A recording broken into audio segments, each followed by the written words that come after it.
Les sondes Voyager 1 et 2, lancées dans les années 70, continuent leur trajectoire aux confins du système solaire.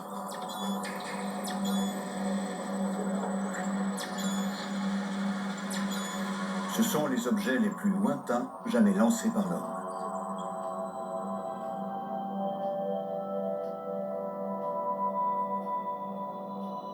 Malgré leur vitesse impressionnante de 61 000 km/h, il leur faudrait plus de 80 000 ans pour atteindre Minerva B.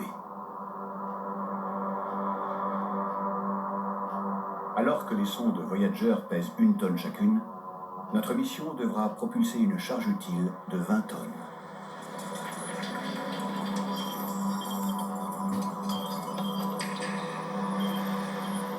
Minerva B est si lointaine que pour l'atteindre, il faudra construire un vaisseau gigantesque.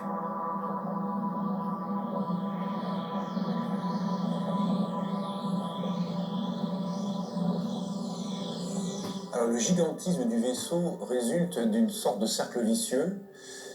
Le carburant qui propulse le vaisseau, qui est dans les réservoirs du vaisseau, doit lui-même être accéléré pour être utilisé plus tard au cours du voyage. Et chaque kilogramme de carburant qui sera utilisé plus tard doit être accéléré et donc nécessite du carburant. Et en plus de la charge utile, il y a toute la structure, les réservoirs, la structure métallique qui contient le vaisseau. Ce cercle vicieux aboutit que pour avoir une charge utile d'une vingtaine de tonnes, la charge scientifique, il faut que le vaisseau au départ de la Terre ait une masse d'environ 200 000 tonnes.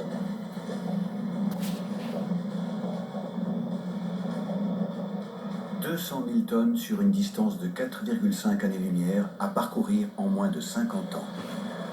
Le défi technologique à relever est colossal.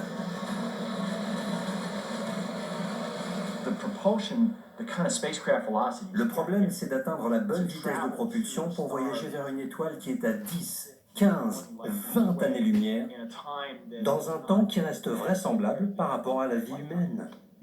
Vous parlez d'accélérer un vaisseau spatial à une fraction significative de la vitesse de la lumière, et ça, c'est vraiment difficile. 9, 8. Solution et quelle énergie choisir pour y parvenir. 2, 1.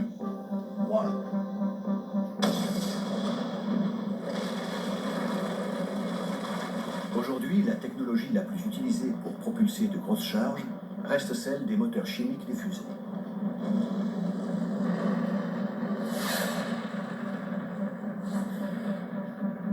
Ces engins sont alimentés par la réaction chimique entre deux gaz.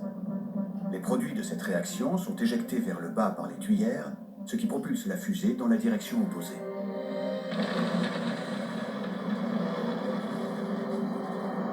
Ce puissant système, capable de propulser de très grosses charges, serait-il le plus adapté pour envoyer notre vaisseau de 200 000 tonnes vers Minerva B?